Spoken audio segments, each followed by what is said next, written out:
All right, happy Thursday to you. Welcome to another broadcast. So glad that you are here. We're getting ready to start here in a minute, just giving people time to get on, okay? Thank you so much for tuning in. Got a great topic we're going to talk about today.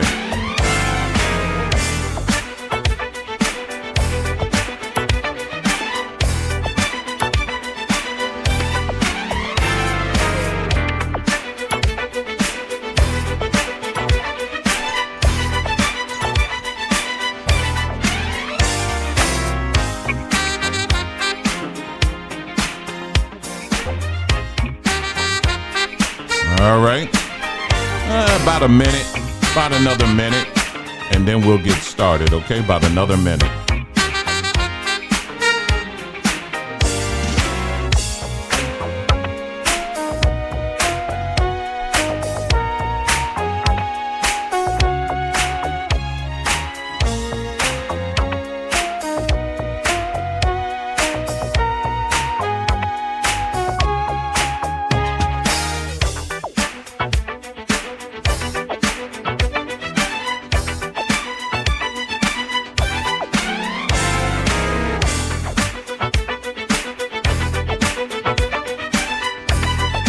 All right, we're going to go ahead and get started now. Thank you so much for tuning in.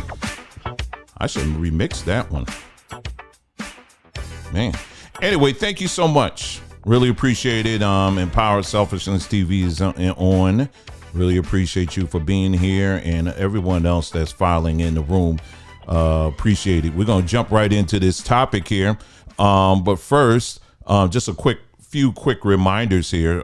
Just very quick here. Just quick rundown. Number one, there is still time for you if you haven't signed up yet for our class over on Samba University. May the 4th, which is right around the corner. If you're interested in learning about AI artwork just from a 101 perspective, you know, you may have been playing around with it on different platforms or whatever, but you just want a solid start on the things to do and, you know, and how to do it and how to increase the quality of your work. We got a class for you on that. And that is going to be, again, on May the 4th. I'm looking at the calendar now, and the price is going to go up to $34.99 starting April the 20th. Probably the 28th or 29th. I'll just say for right now, the price will go up next week. Next week, the price will be going up. So if you are interested in learning about, you know, doing AI artwork and all of that, I'm putting together something I think you guys, you know, will really like and enjoy and all of that. And it will be you're going to learn quite a bit. And so, but it will also have fun in the process too. So make sure you check that out. And also remember our Samba University ChatGPT for grown folks. That course is already out and it's been out. And if you know, and you can still purchase it and still watch it. It's on video and you can watch it at any time. And then you get your free 78-page book with that as well. So that's just a quick reminder of that. So we got that going on. And as always, make sure you go to our website, sambatree.com. We just released a new product very recently. If you're looking to control your sugar cravings, we got something for you. In fact, I have an email that I just put out today over on Samba Tree. So if you're on the Samba Tree email list, check your email, check your junk mail and all of that. And we got an email out all about that. I'll show you that in just a moment. But this product right here, full spectrum Genema Silvestri. I hope I'm saying that right. And it's known as the Sugar Destroyer. So you definitely want to check this out, because if you have been wrestling for a long time with, you know, just your cravings for sugar, and especially in this Western culture, you know, they put sugar in just about everything. You can't even get a slice of bread unless they're putting sugar in it. And so it's designed to keep you addicted. It's an addiction. It is. And so we need to start weaning ourselves off of that. And so anyway, here's all the benefits of it right there. You could check it. We also sell it as a powder. So make sure you check that out too if you're interested in the powder. We still got the overstock sale going on with the dried fruit. So make sure you check that out if you're just looking for an alternative to something sweet, but it's natural and it's good, right? You want to check that out. And it's our fruits from the root right there. You could check that out there. Going down here, let's get to the blog post here. If you want to know, we're once a week we're putting together a blog post that's packed with all kinds of great information for you as it pertains to your health and wellness. This week we just did this one here on crushing sugar cravings naturally with these four. It says 4 herbs. It's actually supposed to say 6 herbs. I have to change that, but 6 herbs. And we name them, and we also link to studies that prove it. And also we give you recipes that you can use to get started on your journey with that. Okay. And then I got links to everything on there, so you can check that out. And in the email we mentioned, but it's also here too. We wrote a song about it. And I'm just going to play you the first verse, maybe I'll just do that. For y'all. Hold on for a second. Let me just play the first verse for this. And then we're going to get into what we're going to talk about. So you got the lyrics on the screen there. Let me make the lyrics a little bit bigger for you. The name of the song is Sugar, You Ain't Slick. All right. So let's listen to the song here. And like I said, I'm just going to play just a little bit. But if you want the whole song, make sure you go to the blog section of Samba Tree, and the link is there.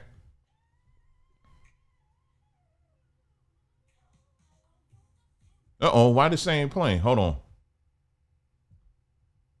A couple things here. Hold on. Oh, there you go. That's what the problem was. Okay, hold on. Here it is. I woke up feeling fine, but then I saw that cake. Chocolate dripping everywhere, man, give me a break. My willpower dipped, my stomach did a flip, but I grabbed my gym and damn, I get sugar the slip. Sugar, you ain't slick, I see your little tricks, tryna sneak up on me with them cookies and them Twix. But I got cinnamon, licorice in the mix, and dandelions got my back, cleaning out my fix. That soda pop's whispering just one sip, babe, but my herb said nope, sent it straight to the grave. I'm stirring up a tea, feeling sassy and free, singing sugar, not today, you can't mess with me. Sugar, you ain't slick, I see your little tricks, tryna sneak up on me with them cookies and them Twix. But I got cinnamon, licorice in the mix, and dandelions got my back, cleaning out my fix. All right, that's enough. That's it. There you go. That's our song. That's our custom song just for you. I did it just for you. And you can download it free of charge. Just come to the blog section of Sabatree, download it and enjoy it. Use it as an encouragement to wean yourself off of this sugar, because it needs to happen. And I'm going to tell you why real quick here as we're getting, because this is actually all related to what we're going to be talking about just in a moment here. But let me mention this to you real quick here. Some of the things that sugar, what it can do, sugar in of itself isn't a bad thing. It's when we start getting into the refined sugars that they put in our food and drinks and everything else, and you get too much of it, it can be very problematic. Some of the things that are obvious, of course, are being very irritable, fatigue, feeling tired all the time, anxious, foggy. And then long-term impacts can be depression, anxiety, and cognitive decline. Cognitive decline. You're seeing the impacts of that every day. Cognitive decline. And if you're someone that's consuming a lot of sugar, that could definitely be a contributing factor. And so here at Sabatree, that's what we're committed to, is reversing that, and getting people in a state of wholeness of mind and in health. And so that's why we do the things we do and all of that, and talking about this stuff and also offering it too. So make sure you check it out again at sombertree.com. And like I said, we like to have some fun too, so we get that free song in there as well. Okay.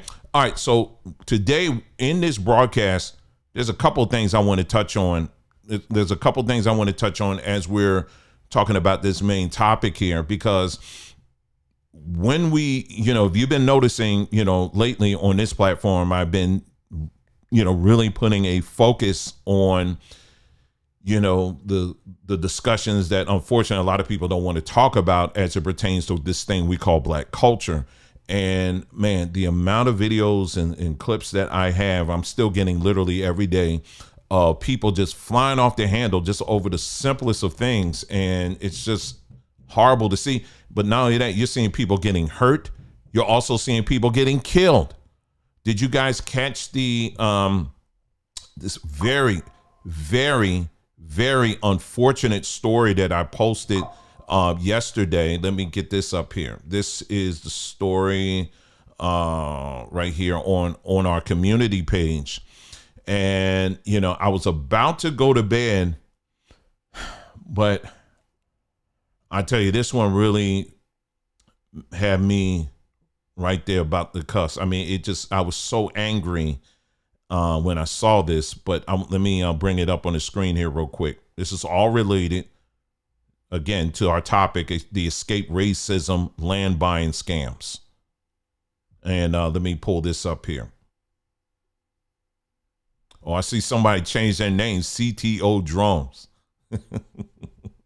All right, let me get up here. This is the story here that I talked about. It's this woman, she goes by the name of Mama Z. Let me read to you what I posted here. I said I was going to post something lighter, and I was going to make some images or do something, just kind of do something a little bit different. And this comes right in my face. And this just happened Tuesday. I said another example of how what we call Black culture is a death culture. And I know people on the onset will hear that and automatically get offended, and then you want to take off and run. But you need to hear what I'm saying here. And I said it is a death culture that seeks to destroy good legacies. And I said Mama Z is gone, y'all. And I'm gonna play a short clip of her in a moment. This is a woman. I'll just read it. Okay, how about that? And I said this woman, she unfortunately was taken from us by, guess what? A stray bullet. Let's read the story. A beloved New York City bodega owner was tragically killed by a stray bullet while she searched for her grandson. What's that? Okay. Xenia Met. Hope I'm saying her name right. 61 ran outside after hearing a loud argument near her apartment on Lenox Avenue in Harlem on Tuesday around 10:20 p.m. according to police. As the commotion grew, Meat tried to locate her grandson so he could come back home and avoid the mayhem. A physical fight then broke out, and despite her grandchild telling her to stay safe inside, Meat, also known as Zenny, ran to break up the scuffle that quickly turned violent, sources told New York Daily News. Two men pulled out guns and started shooting at each other. And Mama Z, I'll just call it that, got caught in the crossfire and was shot in the head. Nearby officers rushed to the scene, and after hearing gunshots to find Meat, who ran the first Black female-owned bodega in the Big Apple. So this is the first one in New York, period. That was a Black-owned, first bodega, Black-owned. The first one.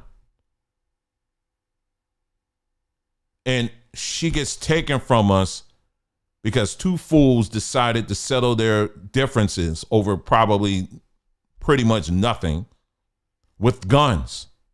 And she's gone. And then it said her grandson was screaming. Imagine the scene. I do want you to play this in your mind. Her grandson was screaming, "Grandma, Grandma!" A neighborhood named Nana told a neighbor named Nana told New York Post. Mama Z was rushed to Mount Sinai Morningside Hospital where she was pronounced dead. NYPD said authorities located one of the gunmen, a 23-year-old Darius Smith, running away from the scene after he was shot in the foot. So if you're looking, this is proving my point again.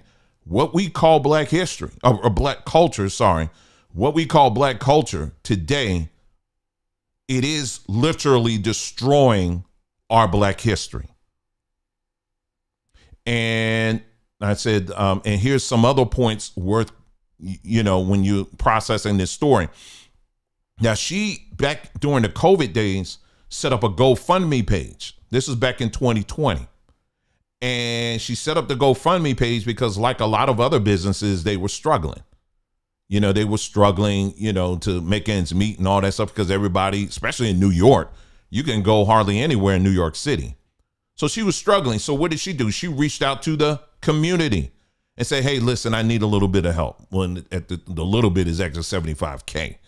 And, just to keep the doors open, because I can only imagine what the rent must have been in that. And I don't know why, but Arizona Tea Company, everybody knows Arizona Tea, for whatever reason, they said, hey, listen, we want to chip in too. They said up to $25,000, we're going to help. So for everyone that gives up to $25,000, we're going to match it. You know how much she raised between 2020 and Tuesday? You know how much she raised out of her $75,000 goal? Not even $9,000. And this is 5 years. 5 years. This whole time, this business history, this is a legacy now. She's the first black person to have own a bodega in New York City. And she couldn't even meet a tenth of the goal. And then how she was taken out, it wasn't the white cops, it wasn't the Klan, it was two Negroes that couldn't figure things out and just, whatever. And she got caught in the crossfire. Now, I want you to contrast that to Carmelo Anthony and how long it took the community to raise up pretty much over $500,000 in a little over a week. So here you got, on one hand, someone who's clearly going to jail because they made some very bad decisions. And then on the other hand, you got somebody who's a legacy maker. She's creating a legacy in her community that hopefully others can build on and become and build on this thing and expand it and inspire and all of that stuff. And she can't even make not even a tenth of her goal.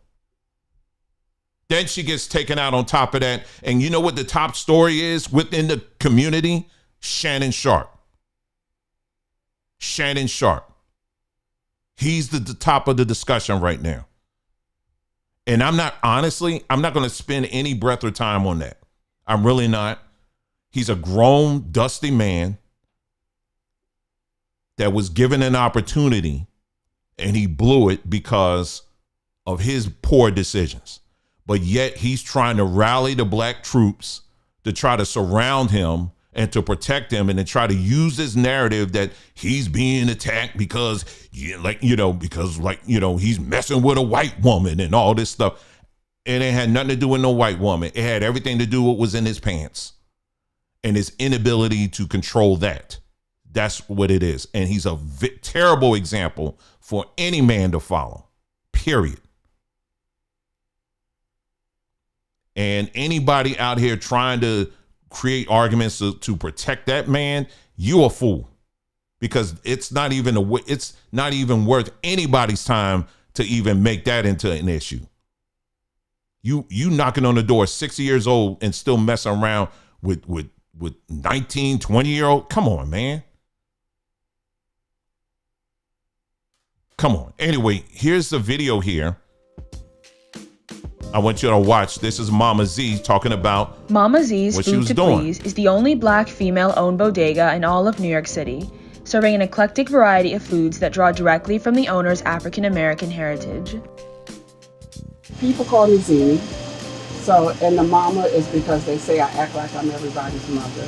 So that's where the mama came from. So we put it together, Mama Z. Not only do they come in here, they come in here for their food, they come in here for their conversations, they come in here to hear their rights from wrongs, because believe me, I tell them their rights from wrongs. If you look in New York City, there are no black bodegas. This is the only black bodega, and especially the only black female bodega. I cook so many different foods. I have different days, different foods. I do cakes. I do lemon cakes. I do strawberry cake, German chocolate cake. I do red velvet cake. What was that? Say it again, Pocket. She said I do carrot cake because I forgot about my carrot cake, but Pocket did not forget. And back here I have my hot table, this is where everything takes place at right here. Everything takes place. Mama Z learned her recipes from her grandmother and aims to share a taste of her home with the community through her dishes. Cooking is always been a passion for me. It's food that I will cook in my home, I will cook for my family, I will cook for the church. The one most important thing that we used to do, we used to have, in the summertime, we had church. In front of the store, I literally set up church outside in front of the store. Wow. So every Sunday we would have church service. Mama Z was inspired to open a bodega by her sisters. Me and my three sisters were on vacation at one point, and they were telling me that I need to open up a restaurant. This is what they were saying. And I said, I am not opening up a restaurant. And then I came up with coming through, looking at the different areas, and So the video goes on. It's about another 2 minutes, but she's given this, beautiful story, testament of, again, and you see the type of food that she's serving. So anybody out here say, well, maybe she wasn't born here. She was born. Enough of that. Enough of that. This woman is gone. And she's gone over some stupid foolishness by people. And like I said, again, it's a shame. And then this is how I closed out that post.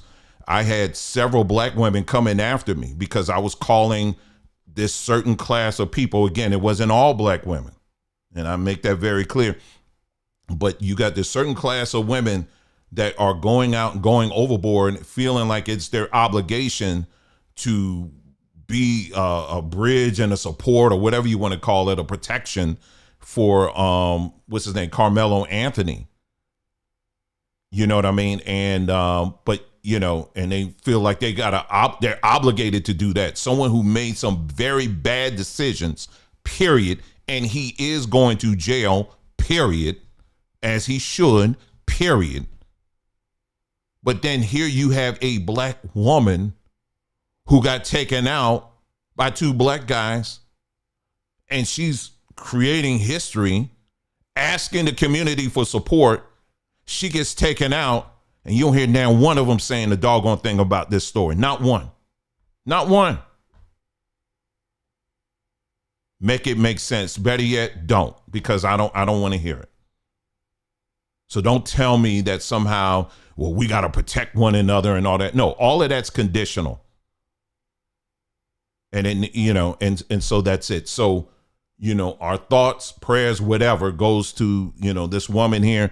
I really, really, really, really, really do hope they can keep that bodega going. I really do. And anybody in the New York City area, keep us up to date on that situation. And I have links in the community page, and you can definitely, check it out. And, if you want to support, go ahead and do that. Okay. All right, let's move on as we're getting to our topic here. Hold on. Let me see oh yeah, here it is. Okay. So that was one of the posts I did yesterday. Okay. Now the other one that I did, it was regarding this story that I'm sure many of you have heard about. this was going back again during the COVID years. There was a group of about 19 black families who decided to get together and to buy some land down in Georgia.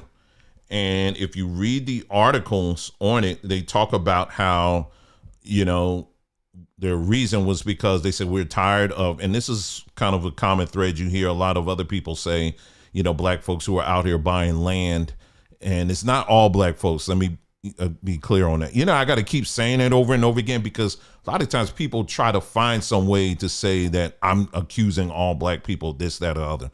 So if you hear me saying that over and over again, that's why. You know what I mean? And that just kills it right at the root, and I ain't got to deal with it no more. But anyway, in this post, I talked about this story because I've been curious. I said, whatever happened to it? But I wasn't that curious, quite honestly, because I'm gonna be really, if I'm gonna be totally honest with you, from the get-go, I was just shaking my head. I was just like, because I've seen this thing play out over and over again. And so I said, well, we'll see. If it works out, great, but whatever. And so anyway, I followed up, and there's some things that I'm discovering that ain't exactly adding up. It's not adding up here. And so the story, again, this is the family here. These are the families. Sorry about that. And it's called the Freedom Georgia Initiative. Their website is still up. You can go look it up. Their website is still up, and it's all neat and polished and everything, economic empowerment and, healing from racial trauma and building our own communities and all of that stuff. Right. And all that sounds good. But there's going to be something I'm tying into what I just talked about when I was talking about sugar as an example, why it's so important to get your mind right. You know what I'm saying? And because when you're approached by these investment opportunities, you're going to need to make sure that your mind is right. All right. And so that's why I talked about that in the beginning. And so anyway, these families got together and they said, all right, we're going to, according to the story, they said, we're going to get together and we're going to buy some land.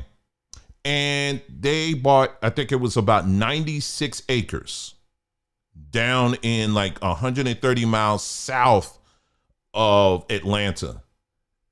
And I was like, bruh, I used to live in Georgia, and I know what, once you get out of Atlanta, ain't nothing down there. I mean, there are black folks that live down there, but man, it's a whole nother world. See, I was born in the Northeast. Okay. So I'm not saying it's bad. I'm just saying,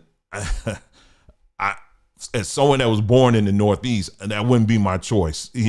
I'm okay with the rural life, but there's some more we shall overcomes that got to happen down there before I even think about that. I'm just saying.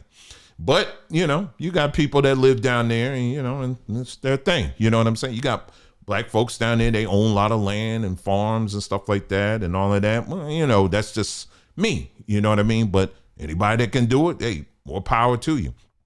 And so anyway, so they start off 96 acres, right? They said, according to the article, and I have links there, they got together, pulled their resources together, and they start with 96 acres.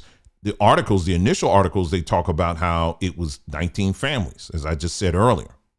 But then as the story progressed, those 19 families began to disappear in the coverage. And I talk about that here. I said the story initially comes out about how 19 black families decided to get together to buy land in Georgia. In the initial images, we see both men and women posing with their children. I love it. But then all of a sudden things start changing, because the narrative then changes to how 3 women started the whole thing. And then I said, well, technically, from what I can tell, it was at least 3 women who pushed the idea. They first had the idea. Even if that was the case, Without the participation of the men and their resources, this wouldn't even have happened. So why minimize them? That's what I'm saying. So I don't have any issues with women getting any shine. If that's yours, is yours. But I'm just saying I've seen this play out way too many times for it to be something that you just brush out and it's just, you just reading too deep into it. I've seen this play out over and over again, y'all. And so anyway, the next point I said, one of the members, and she goes by the name on Instagram, and I'll pull up her Instagram in a moment. She goes by the name of the Girly Black Farmer. She claims to have 87 acres of land. Now, then I said, but if you read the earlier articles, in total, they purchased 96 acres. And then I said, was this something she already had? And I said, I'm asking this as well because based on initial reports, the families who bought in had much smaller plots of land. So there's just a lot of open-ended questions here that I have because I'm like, okay, was this some extra land that she had before? Or does she own 87 acres of that initial 96? I don't know. And I'm speaking as someone who don't know. But I am asking questions. And so let me pull up their Instagram here right quick. And let's catch up and see what they've been up to. Here it is. All right, here's their Instagram here. You can go and all this you can follow on your own. And you can do a search too on Google or whatever. And you can pull up the articles. I'm just, for the sake of time, I'm just kind of zooming through it. But you can read it yourself. Okay, so this is their Instagram. It's Freedom GA 2020. And I'm gonna play the video, but I'll play some of it. We're gonna go through it, and then I'll play that last video, but it has music on it, and I ain't trying to get no copyright. So anyway, so this is I'm trying to get to the bottom here. Let me get to the bottom here. Well, maybe I'll just start here. Okay, so like right around here, you start seeing it looks like things are coming together. They're giving, big Juneteenth announcement going live. Join us now. How to buy land using group economics. That's group economics. We love that word, right? Nothing wrong with it, but you need to know what you're doing. Freedom is calling. Freedom Fund 21. They got the family, all the families there. The big black camp out, the men of freedom. And then it's showing like in these different ones here, like them, standing on the land and all of that. They're doing different initiatives and all of that. Okay, cool. Okay, good. It looks like they're doing a little something here, but it's all look like they just camping and posing. Oh, they learn how to shoot guns and all that. Oh, got the family there and all that. Now, all of a sudden, it's taking a turn. We don't see families anymore. Now, all of a sudden, it's just 3 women. We're still looking. Still back at, okay, we're doing another camp out again. Where's the buildings at? Where are the buildings? And then now you get to here. This is them now. Now they're pushing something else. They're pushing a conference that they're having. Expert women talking about sustainability. Learn about farming, crypto, government, something, and all this. So let me see if it loops again. Now, I'm okay with folks having fun, and, I'm okay with that. Container buildings and all of that, crypto, workforce development. Now, again, this started back in 2020. When this is the last post that they posted on their Instagram. This is their official Instagram.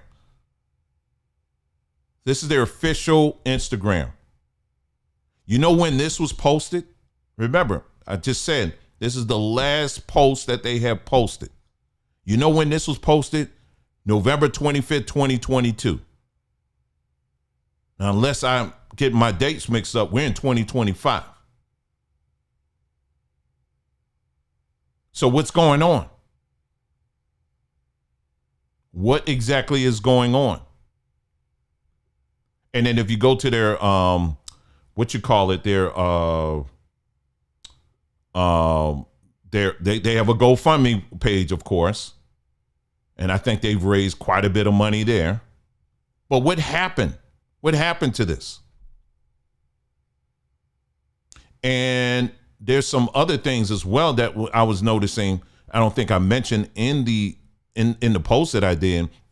They were approached by multiple television networks that were saying, hey, this sounds like a great idea. We should do a reality show and all of that. And they were trying to negotiate getting a reality show. You know, things are just moving very fast, you know, and, you know, but ain't no buildings. And so if you read on in the post, let me go back. And according to, again, you got to look this stuff up on your own. The project started in 2020, according to Wikipedia. Back as of late last year, construction still hasn't started.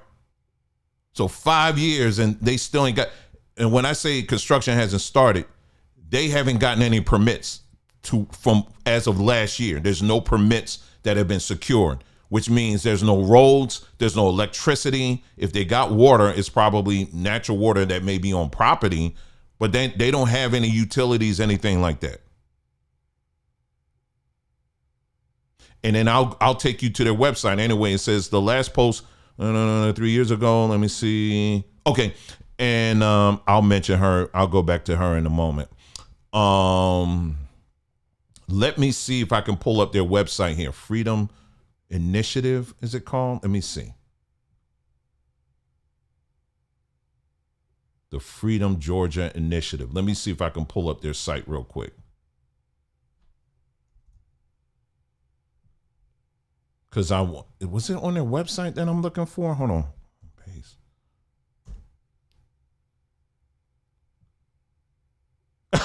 Right. Uncle Rich. Right. That's the first thing that came to my mind. That was literally the first thing that came to my mind when I saw it. He said it sounds like the Akon City. It for real. That's literally the first thing that came to my mind.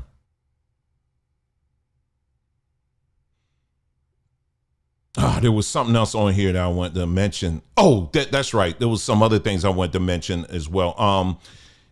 Okay, so another thing I read too is that, well, they started off with 96. They started off with 96 acres, but then later on they talk about how they was able to secure a loan for more acres. So now you got a bank loan. Oh, that's what it was. It was I went to find out. Now you got a bank loan involved. So I'm scratching my head like I'm wondering, gee, I wonder how they paying for that. How's that getting paid? You don't have any houses on there, at least according to the records. There's no record of any houses being built, no structures where you're able to make that money back to pay the bank loan and trust and know it. Oh, here it is. Here it is. You see that right there? So this is what they got on the site. This is what they got on the website. They're talking about, hey, build this home. 4 bedrooms, 3.5 bath, 2,700 square feet on 6 acres of land.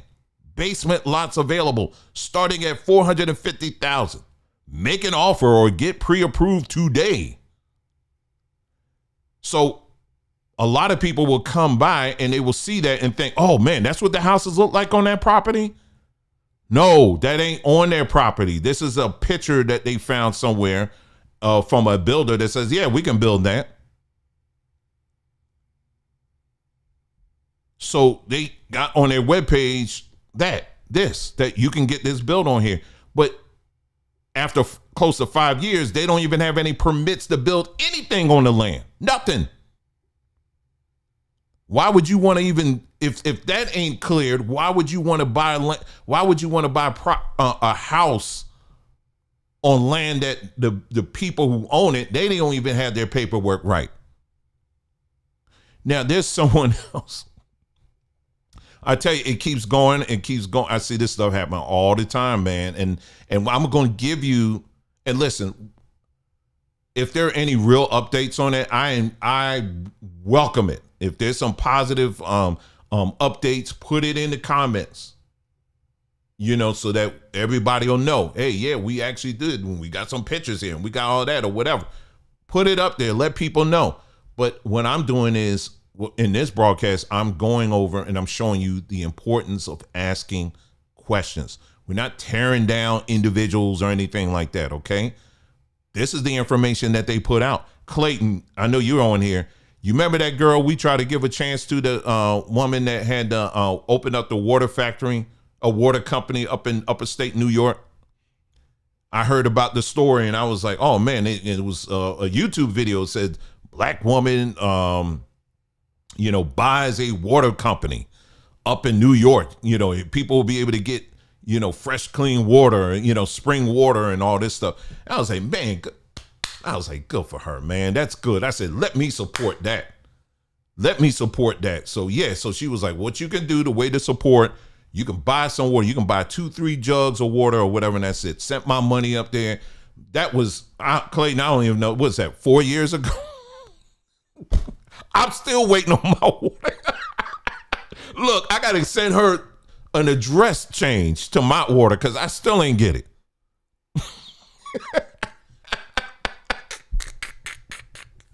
And I have tried and I have tried. It was about maybe 2 or so years ago. She did send an update and she was like, we're still trying. But, all of a sudden now, these people, they're not used to a black one. I was like, oh, here we go. So apparently there was some things that weren't signed and there was no agreement. I'm not saying the people that were selling it to her weren't trying to scam. Maybe that was the case. Let's just assume that. But tell the people exactly everything that's going on and send the money back. How about that? But no, so many people get, but we're the first, but we don't want to ask any questions. And then if you ask questions, and that's what we're going to touch on, you made it look like you a hater. And I'm telling y'all, you gotta stop doing that. Don't allow people, even other Negroes, to make you feel bad for asking questions. It's okay to do that. I mean, as long as your intentions are pure, and it's nothing wrong with that. You know what I'm saying? So anyway, now here's a black woman who's actually doing it right. And let me get here, black woman. Let me see here, black woman.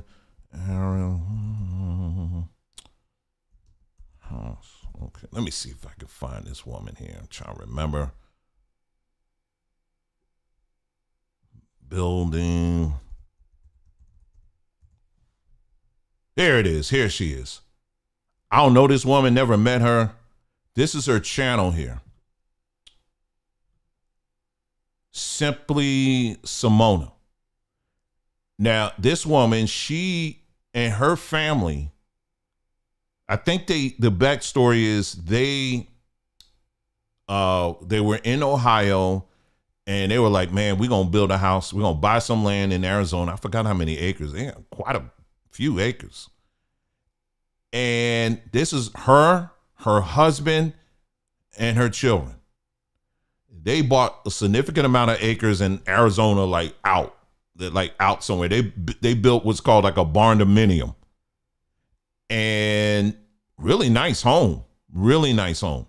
And if you go to her channel, which is right here, she literally takes you through step by step by step, everything they did.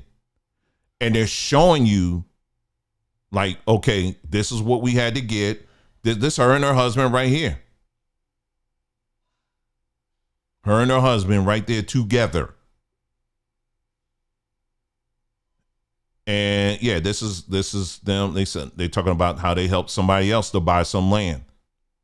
Right.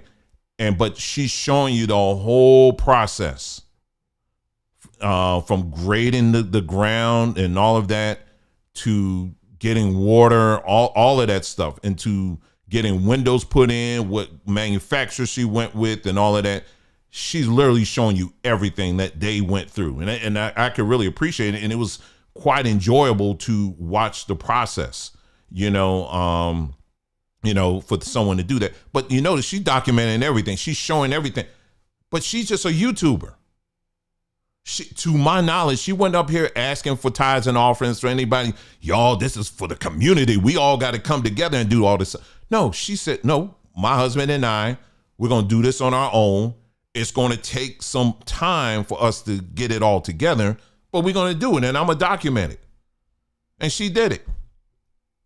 But contrast that to what I just showed you, this other example where they all gun-ho. Yeah, we're going to do this. We're going to fight racism by isolating ourselves, and we're going to do, yeah, we're going to. But then it's like, you want to learn about crypto? You want to learn about how to write a book? All of a sudden it's something different. And now nobody knows anything, at least the public, because y'all made it public when the gun went off in the starting line. But now all of a sudden, 5 years later, we don't hear anything, like nothing at all, which tells me that it probably isn't anything going on. So this is a great example right here of somebody. She didn't do it. Now, what's the key here? She did it with people she trusted, her husband, and that's it. And that's why I tell y'all all the time, you have to begin to focus. It's not about saving a culture. Let me say that again. Don't try to save this culture. Do not. It's a waste of time. Focus on your house. Focus on your family. People you trust within your family, I should say that. And yeah, someone said, you talk about ain't not much rain. Yeah, I mean, like I said, she made it work, but man, I've actually thought about that. I was like, man, I'm about some land out here too, because you can get land cheap out here in Arizona. But you also got to understand what comes with living out in the desert. It takes great commitment. I'll just say that, but they're doing it. And like I said, she left a great example. What was I going to say?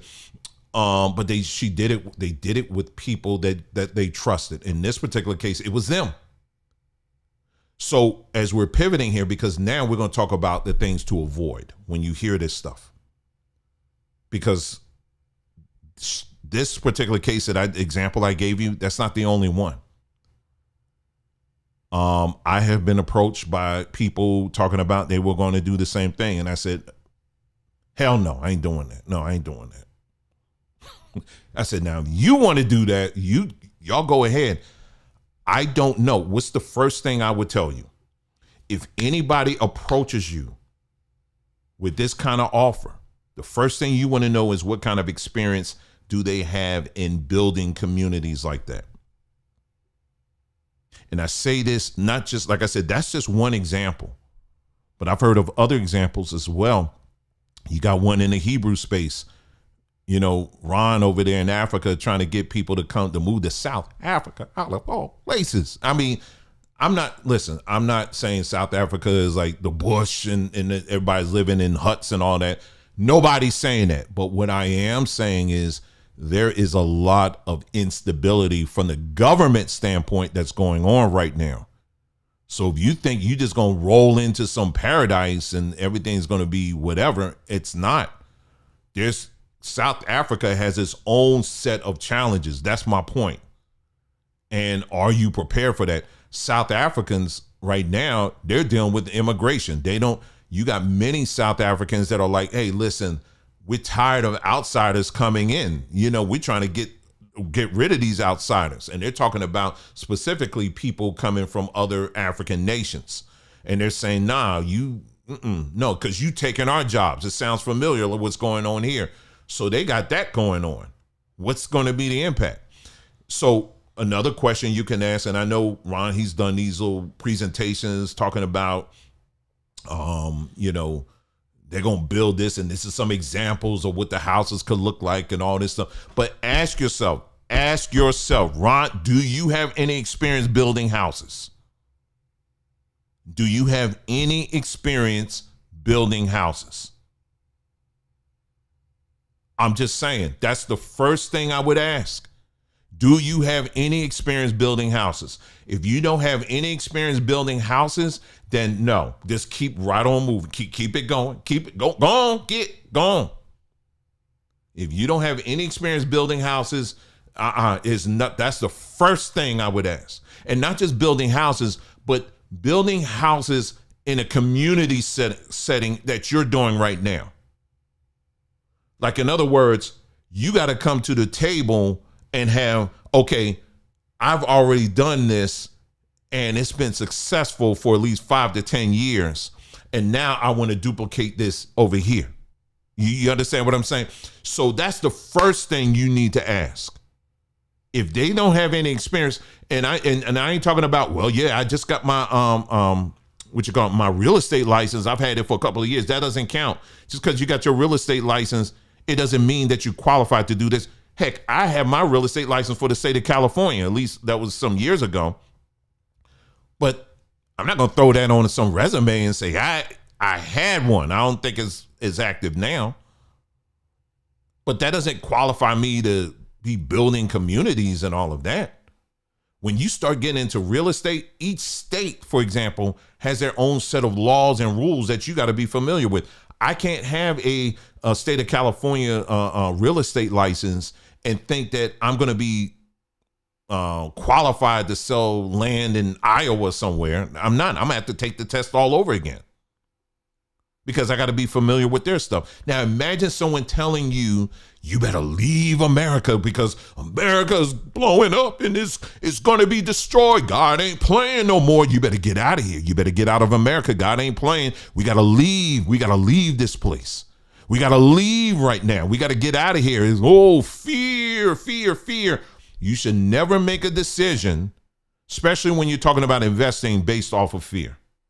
Never do that. Never, ever, ever, ever, never do that. Especially when you're talking about a significant amount of money, never do that. And I'm speaking especially to some of you older people in the audience who have retirement. Maybe you have some retirement and savings put aside. Don't let these people talk you into, you got to escape America and buy some land somewhere. I don't care if it's here or in Africa somewhere. It doesn't matter. Do you understand that these games have been played on black folks for years? If you took the time to read about Jonestown, the argument that they used to convince black people to move to Guyana is the same argument that Ron is using right now to get black folks to move to Africa. Same argument. We have to leave America because America is about to be destroyed. It's the same argument I hear some of these other Hebrews using as well. We got to leave America. Well, where are we going to go? Well, anywhere around in this region, that should be considered the promised land. Anywhere around there, I don't know. But as long as you anywhere in this region, you do know that Africa is a continent, right? And this little wave you doing, well, there's a lot of stuff going on in the, where specifically? Well, you know, I know some brother got bye. I don't know. No. And it ain't just simply like you going there and, hey, there's some land over there. I want to get it. And then you deal with a real estate agent and a real estate agent. Okay, there's some paperwork and all that. No, there's layers to that over there. It's layers. It ain't no simple, you just signing paperwork and that's it. Or you getting a loan and all of that. No. It's a whole nother situation. Yeah, you're going to see every now and then, and I'm sure I'll get some of it. People say, well, no, it didn't work. It wasn't like that for me. I went over there. It was 1, 2, 3. I was able to get my land and everything. That's it. Good for you. But there's a lot of examples where it ain't that clear cut straight. I can't tell you the amount of people over the years that have emailed me and said they sent money over there to secure land. And there was one fool idiot was over here talking about, the land has got gold and diamonds on it. And people were sending money over there. Talk about, yeah, we're going to build a whole village. You know, we all going to be together and all that. And you know how that ended.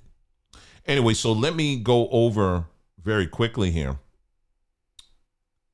some points here of that you need to consider. Okay, these are some things that you need to consider anytime someone approaches you about buying land with groups. I'm just saying I would just avoid it, period. That's me, number one. That's my own personal thing. If it's people you don't know, I wouldn't do it. That's number one on top of it. Okay, so let me just go through it real quick. It says lack of organizer's track record. You need to know this person's track record as it pertains to land purchases and building communities. And like it says here, organizers should have a verifiable history. Didn't I just say that? Of successful real estate deals, buying, developing, or managing properties. Ask for references or past projects. That's what you need to be asking people like Ron and other people who are out here pushing this stuff first. If they don't have a resume of successful projects, then tell them you need to keep on moving. And see, people like that, when you ask them for that, they say, well, we're never going to be able to get those references until we start. Well, and then there ain't going to be no we then. You do it first and then let me know 20 years later. A red flag is no portfolio. Vague claims of expense or reliance on charisma rather than credentials. And then, like I said, you contrast that with simply Simona, who I just showed you. She shared everything. She shared the whole process there. Opaque financial structure, unclear details about how funds are collected, managed, or allocated. Are contributions pooled into a single account? Who controls it? Is there a legal entity or LLC or cooperative? A red flag is no written agreement or financial transparency. In the Freedom's case, there is little public info about the $400,000 that was spent. At least there's nothing public there, right? No legal framework for ownership. Group buys needed clear contracts or outlining each participant's stake, responsibilities, and exit options. That's key. That is key. That is key. You shouldn't have to be arguing with folk to get your money back. You should never have to do that. And I'm telling you right now, more often than not, I have to be honest with y'all. I got to be honest. Can we be honest? Can we be real here? It's all together now, especially when you're dealing with black folks. With stuff like this, you're going to be, more often than not, it's going to be some arguing involved if you want to get your money back on something like this. I cannot tell you how many times I've heard situations like this. It's like, it ain't just as simple as, hey man, you know what? Let me bounce. Can I get my money back? Well, I can't. Well, nigga, why you asking for your money? And it turns into this big old thing. And it just, Then next thing you know, you got to get lawyers involved and all this stuff. It's just a hot stinking mess. That's why I said, just leave it alone.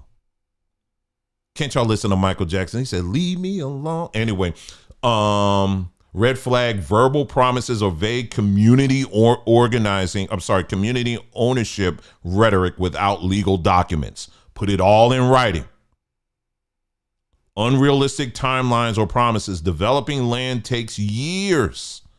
Permits, utilities, and construction are slow process. Promises of quick results or homes built in a year are suspect. Example, okay, and then anyway, let's go on. Lack of communication or updates. Organizers should provide regular. You should never have to be chasing anybody down on the process of the project. Some years ago, someone reached out to me. They did some African initiative. They had to chase the person down to try to find out, okay, what's going on. And next thing you know, the individual, he stopped answering his phone. So that's going, and he in Africa too. I said, you can kiss that money all the way goodbye. You can kiss it all the way by. That money, it's already spent. It's going down. Hate to tell you, but it's true. Anyway, so if you find yourself having to chase people down to get updates, then you already just don't. Well, hey, listen, we all get busy. No, I got too much money on this thing. No, wired. Here the wiring instructions. Just send it on back. Just send it on back. Just send it on back.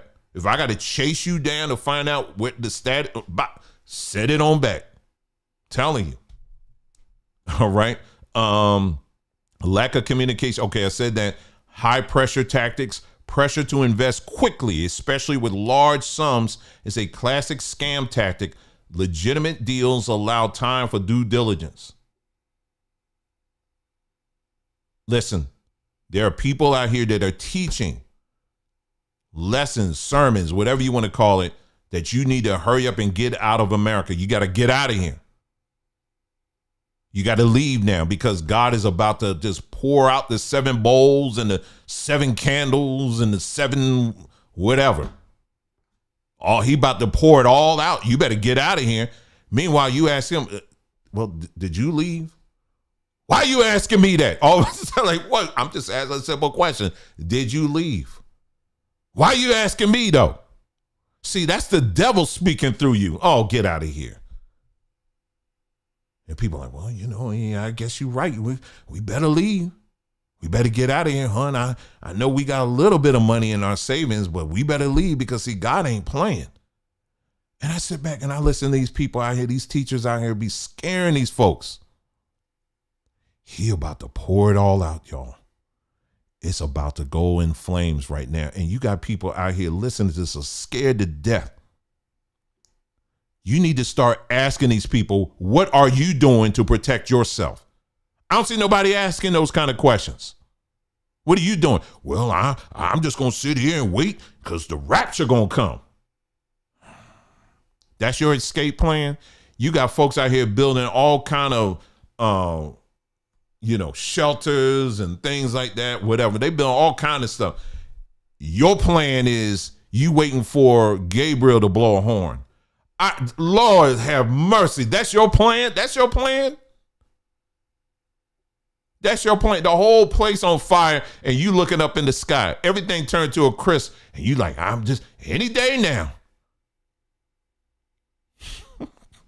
You never want to follow anybody like that. Never. Never, ever, ever, ever. Anyway, so yeah, if they're scaring you to leave and to hurry up and get out of here, leave them. Go. Get. Questionable property choice. The land's location, zoning, or condition may not support the promised vision, if it doesn't have access to utility, flood zones, or restricted use. That's very important because going back to the story that I was talking about, this, the Georgia Freedom Initiative, what motivated these people in the first place was there was a town, I forgot the name of the town. It's this town that they're near. It was being advertised that this town was for sale. Toomersville, I think that's what it's called, with 2 O's.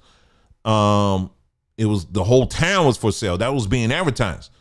Well, the media, they went down to the town. They said, is this true? And they said, nah, man. They said, that ain't true. They said, that's somebody else that came down here and bought some land and they're just selling parcels of land. But nah, that ain't true. The whole town, we still are functioning town and we ain't going nowhere. So you're advertising to people that they black folks, and I heard this too, black folks bought a whole town. That's not true. They did not buy a whole town. That's not true. That is not true. That's not what happened. So you need to ask these things like, okay, no independent appraisal, not your cousin, not the pastor. You want a real independent appraisal that's done on that property or a feasible study. All right. Targeting vulnerable communities. They do this all the time with black folks. I mentioned historically, this goes all the way back to the Jim Jones era. We need to go and we need to leave America because it's all going up in flames right now.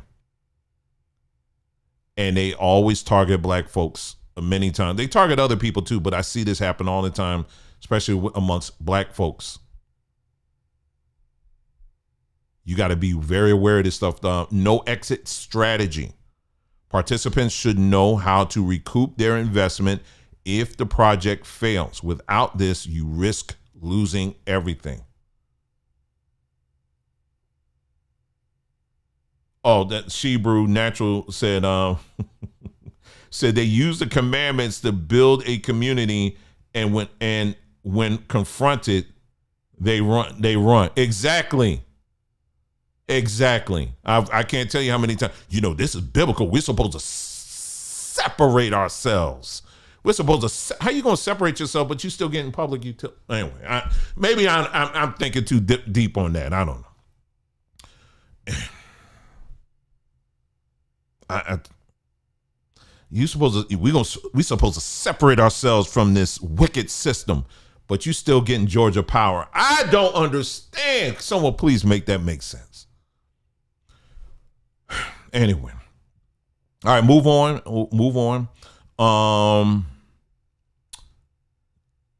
Ask question. Okay, hold on. Okay, here's some questions you should ask about the organizer. What is your experience in real estate development? Can you share past projects or references? Are you personally investing in this project? If so, how much? What's your compensation or profit for this deal? Ask them about the project. What's the detailed plan for this land? Residential, commercial? What's the timeline? Have you secured zoning approvals, permits, or utilities? If not, what is the timeline? Has the land been appraised independently? About finances, how will my money be used? Can you provide a budget?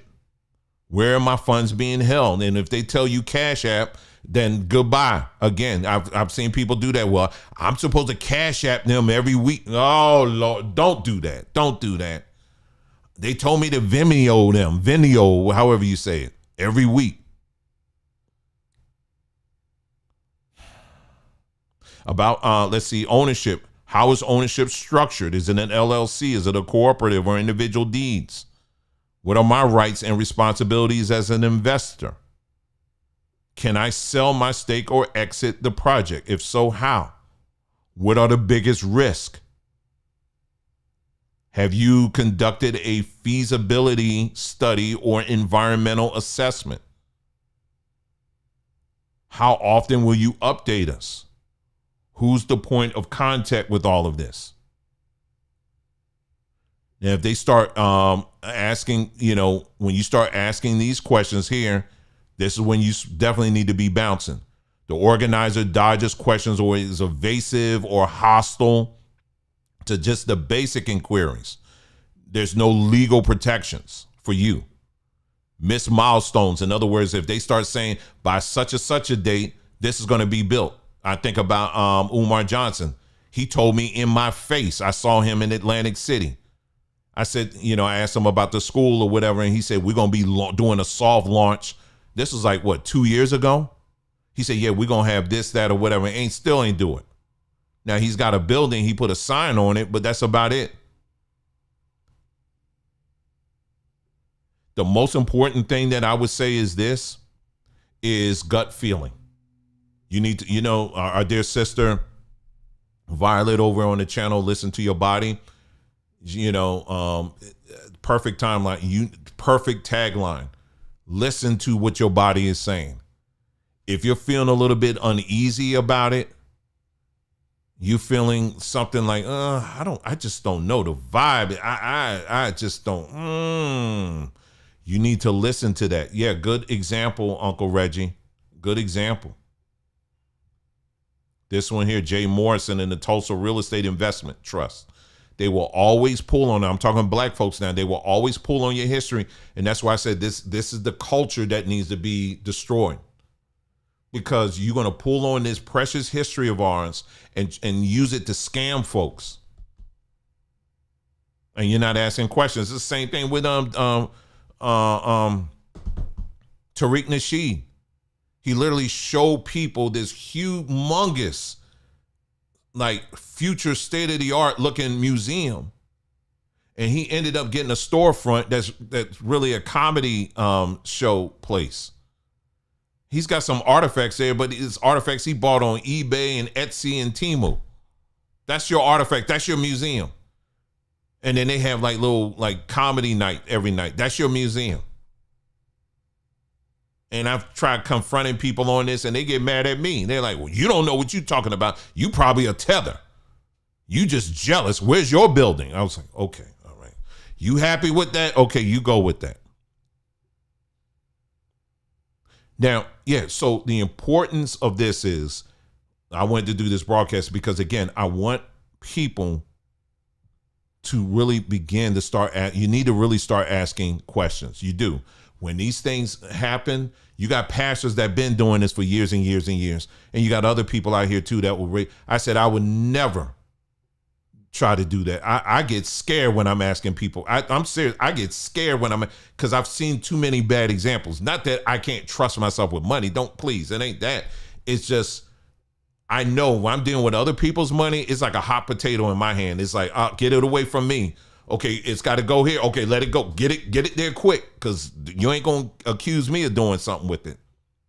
But there are a lot of people who they will use whatever scam tactics to get to you. And you need to you need to make yourself ask all these hard questions. Don't let these Negroes scare you into making you feel less than simply because you asking questions. You need to ask these questions. That's your investment. You work for it. You understand what I'm saying? And don't let them play this whole thing about, as black people, we need to come together and this is a way to escape racism and all this other nonsense. No, you ain't going to. There are always going to be racist people out here, period. You ain't escaping it, okay? How you handle it is something different. And you don't, now, if for black folks who want to buy land, if you want to do it, I'm not telling black folks, don't do it.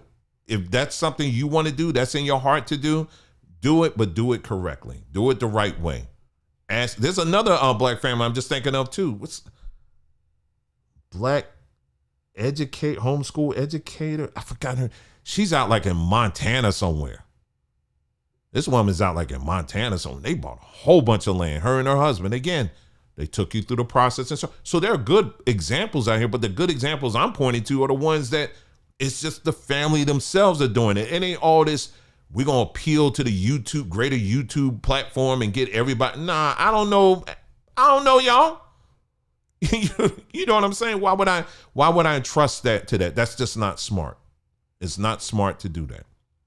Okay? So don't let people use their Bible, use their religion or whatever it is to try to scare you into investing in these kind of things, because you don't want to do that. That's not right. Okay? And that's a very ignorant way to get into any kind of investing, period. I don't care if it's buying a house. I don't care if it's buying crypto or whatever. I'll talk about crypto and I'll say, hey, listen, this is a good time to look into crypto, or this is a good time to look into investing in some stocks. That's as much as I would say. But I'm never going to sit up here and say, you don't do it, you're going to miss out. And your generation will die if you don't do. I'm not going to say that. That's up to you. I'll just say kind of nonchalantly and let you decide. One other thing here that kind of ties along to what we're talking about here. This is the story. It's coming out of Washington State. They just passed some legislation and they're low key trying to present it like it's reparations. Let me see if I can pull this up here on the screen here. And I want you to watch this video here. They just signed this bill. And I want you to take a listen to this, okay? Let's pull it up here. And again, this is what happens when you do not read the fine print, which we're going to kind of do here, okay? So listen how giddy and excited they are. Feel free to step right up. Yes, you're part of history now. This is great. Okay.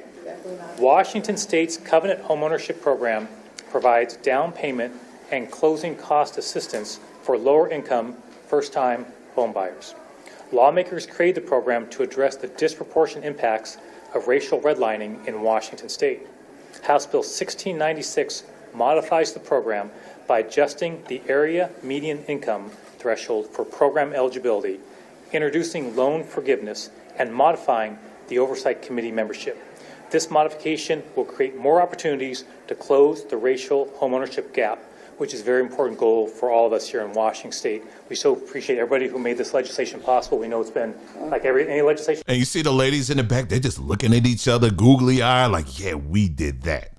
Oh, we did that. We did that. Okay, so this one has its share of challenges, as we know. Yes. But Representative Taylor has been a real champion of this legislation, and so we appreciate and the lady on the left, she's an AKA. I already checked it out. your leadership in particular. Thank you very much. And with that, I'm pleased to sign this legislation into law. And he's signing it in. Thank you. We did it. And let's take a photo.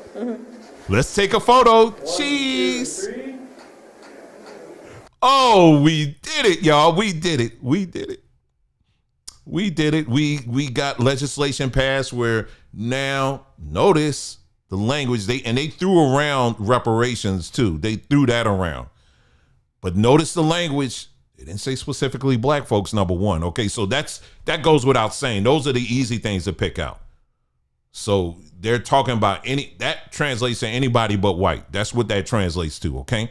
So what they're saying is that this piece of legislation is going to grant folks, first-time home buyers, and it's not specifically black folks, but they marketed it as such because it's also open to other groups as well, okay? So that goes without saying, but it doesn't stop there, okay? So they're saying up to $120,000 they will grant first-time home buyers who fall in this category. And this is a way of us giving back because of the redlining that took place. I'm trying to get you to see the slippery language that they're using. Redlining, I don't recall them doing that to Jewish people. Redlining, I don't recall them doing that to Mexicans. I don't recall that being an issue with them other groups.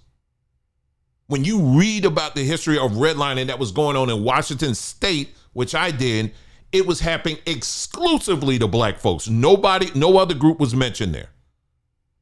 Exclusively to black Americans. That's who it was happening to. But they used our history to create this piece of legislation to open the doors for everybody. But before you get mad, you want to make sure you hear the rest of the story here. Number one, anytime you hear of people pushing legislation that's saying that they are going to give you up to a certain amount for a down payment, there should be so many red flags that go off in your brain. Your brain look like the UN. I mean, just red flags just all over the place. You look like China. I mean, just red flags all over the place when you hear that kind of stuff. When you hear those kind of proposals, those flags should be all over the place. Number one, there is no successful, long-standing business that's going to give away thousands of dollars.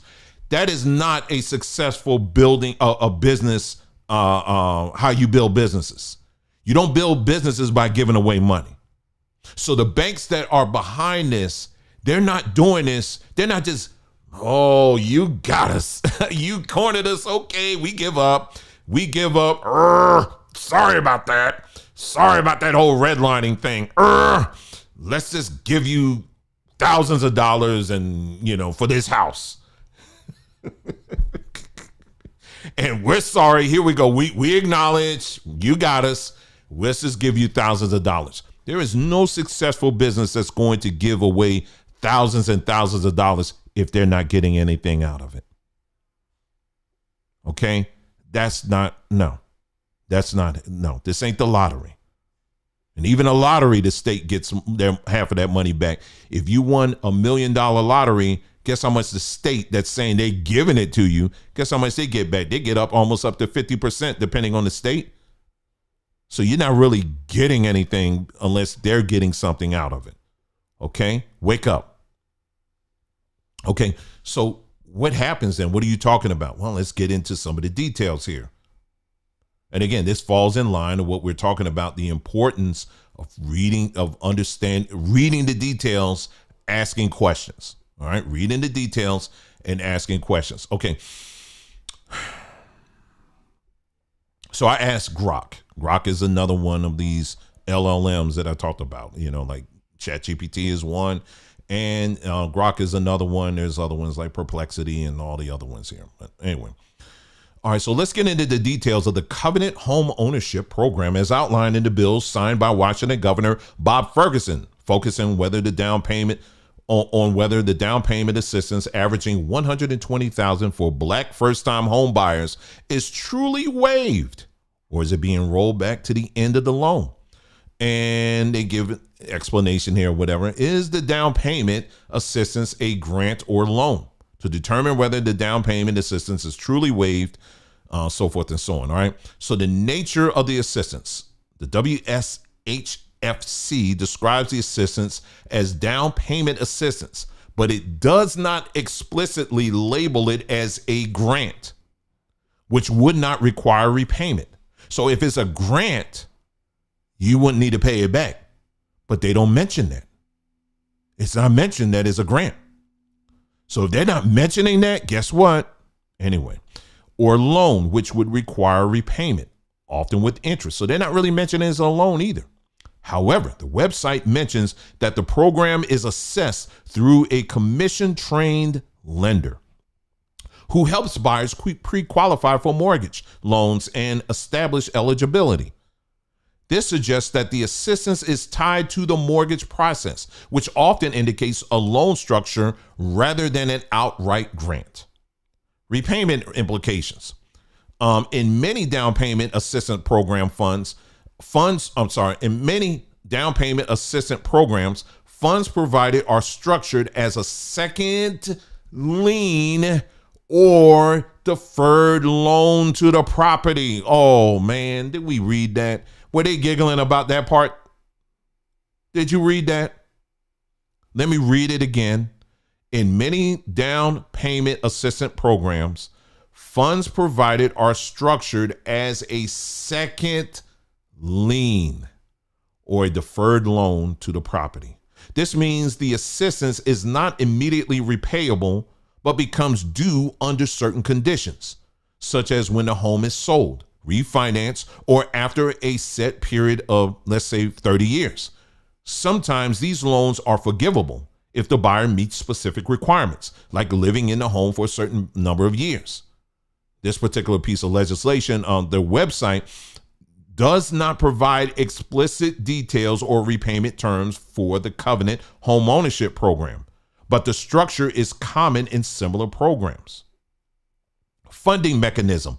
The program is funded through $100 document recording fee, as mentioned in the historical context about HB 1474.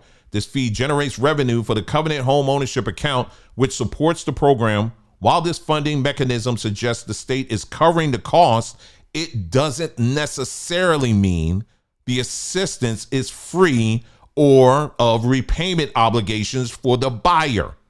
The state may front the funds, but the lender might still require repayment to ensure the program's sustainability.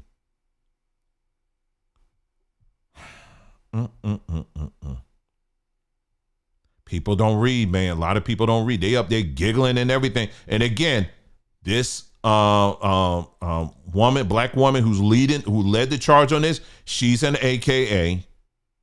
So this is what they do. So after all of this stuff, after losing the election, all this stuff, you would think they would kind of get themselves together. They still pushing this stuff. Given the lack of explicit language in the provided sources stating that the assistance is a non-repayable grant, it's reasonable to infer that the down payment assistance is likely structured as a loan. Well, let me tell you, it is. Possibly deferred or forgivable under certain conditions, rather than a true gift. Here's the reasoning. And they go on, they said, let me see, programs like this program here, Home Advantage and House Key Opportunity Mention, often provides down payment assistance as a second mortgage. For example, the Home Advantage program typically offers assistance that must be repaid when the home is sold or refinanced. Okay, it's repeating itself. Let's move on here. Conclusion likely added to the back end. The buyer does not need to repay the assistance immediately, allowing them to purchase the home with little or no upfront down payment. However, the 120 or the maximum 150 would likely need to be repaid when the house is sold and refinanced. Okay, it's repeating itself here. Okay, so there you go.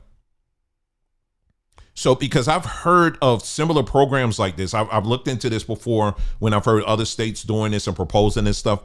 And I'm telling you, in those proposals, it's the same thing. They tell you up front, oh, this is just our way of just giving back and giving you back your money and giving you what you work for. No, these are banks. These are banks, okay? Banks ain't in the business of giving money away. They're in the business of taking your money. That's what makes a bank a bank. They take your money and they make interest off of it. You would destroy their whole business model if they were giving away just money like that. They're not giving away money. So when you see Bank of America, some of these other banks and saying, yeah, showing up at, HBCUs and all this other, any black institution or NAACP, and they're like, yeah, we work hard for the black community. Yeah, whatever. To push this kind of stuff. That's what y'all do. Because you're counting on the low literacy rates, unfortunately, that are found in this culture that people aren't going to read and ask questions. So the point of this whole broadcast is this. Regardless if you're dealing with black folks, regardless if you're dealing with white folks, it doesn't matter. When people give you these proposals like this, and it sounds like just too good to be true, especially when you're dealing with, in this latter case, what we're talking about, we're going to give you up to 120,000 as a down payment. Nobody's giving you money. Yes, that's too good to be true. And yes, you should ask as many questions as possible. I personally would not engage in anything like that. Some people they use the logic as, hey, listen, who knows what's going to happen in the next few years, whatever. But still, you don't want to think that way. Okay. You never want to do that. Read and ask questions. Okay. When people are coming to you, whether they're using a Bible, their religion, or they're just whatever, their suave ability to communicate, and they're telling you, hey, listen, as black folks, we need to come together and we need to start building our own stuff so we can protect ourselves and all of this stuff. If they start talking that mess, and you need to just automatically leave the room. It's not that you don't want to see black folks buy land and all that. That would be great. And I would encourage people individually, you should look into it. But there's too much damage in this culture right now for that to be something of a success. Now, there are some success stories out there, but they're very few and far between. Very few and far between. So I would say if you're going to look into something like that, look into it on your own. Ask people who have a long-standing history of doing something like that, or buying property, period. And then you buy your own property and then keep and call it good. Like that Simona, her name, the woman, Simona here in Arizona, they bought acres and acres of land. They can do all kind of stuff with that. There's many places here in the United States you can buy a lot of land if that's what you want to do, and it's really not that expensive. There are many land owners out here in this part of the country. They got acres and acres of land. They ain't going nowhere, and you can finance through them. You can go on places like, if you want to do eBay, there's plenty of land buying websites that are out there where you'll find plenty of landowners. They're like, yeah, it's $2,000, for X amount of acres. You want to do that? You can do that if you want, but you need to do your research though. You need to do your research, because it may be $2,000, but that land, bruh, ain't nothing out there. Like nothing. And it's going to cost you a whole grip to get water, get, all the other stuff. You may say you're doing solar. Okay, that's cool. But there's a lot of other things you got to take in consideration as well.